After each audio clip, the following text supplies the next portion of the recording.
পৃথিবীতে সবচেয়ে মূল্যবান জিনিসই মানুষ, আবার মূল্যহীন জিনিসই মানুষ। দুটো কথার ভিন্নতা কীরকম দেখছেন? কারণ মানুষ পৃথিবীতে এত মূল্যবান এক সময় থাকে, আবার এক সময় এত মূল্যহীন হয়ে যায় যে তাকে তার স্থানে পৌঁছে দিতে হয়। এটাই কিন্তু জীবনের বাস্তব।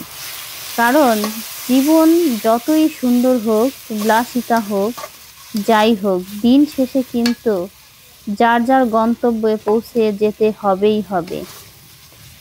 যত ভাবি, যত কিছুই করি না কেন, এই জীবন একদিন নির্বিশেষ সব কিছু মিলে একদিন শেষ হয়ে যায়। তাই একটি কথা মনে রাখতে হবে সবার, যে পৃথিবীতে এমন কিছু রেখে যেতে হবে যে জিনিসটা মানুষের মাঝেই বেঁচে থাকে। মানুষের মাঝে বেঁচে থাকা কিন্তু এতটাই সহজ নয়, কারণ দোষে গুণেই মানুষ। তারপরে ভাবতে হবে যে আমি জীবনে এমন কিছু করব যেটা মানুষ দেখে প্রতিটি সময় আমাকে স্মরণ করবে, আমাকে শ্রদ্ধা করবে, মন থেকে ভালোবাসবে। কারণ তুমি মানুষ, আমি মানুষ, প্রত্যেকটা মানুষ নিজস্ব কিন্তু একটি ব্যক্তিত্ব থাকে।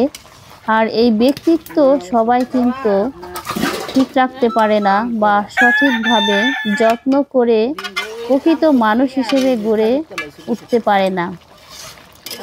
কিন্তু আমরা যদি একা একা কখনো নীরবে বসে বসে ভাবি যে আসলে আমার জীবনটা একসময় মূল্যহীন হয়ে যাবে, আর এই মূল্যহীন মানুষের জীবন একদিন হয়ে যায়, ঠিক আছে, কিন্তু তার কর্ম তো ঠিকই থেকে যায়।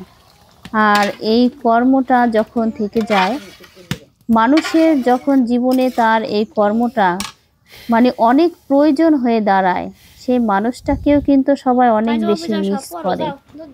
যে আসলে তার জন্য এই পৃথিবী এত সুন্দর, তার জন্য মানুষের কত উপকার, তার জন্য মানুষের মনে কত ভালোবাসা, সে আমাদের হৃদয়ে এখনো বেঁচে আছে। এই কথা যখন মানুষ ভাবতে থাকে, আসলে মানুষ কিন্তু হারিয়ে যায় না, তখন মানুষ থেকেই যায় মনে।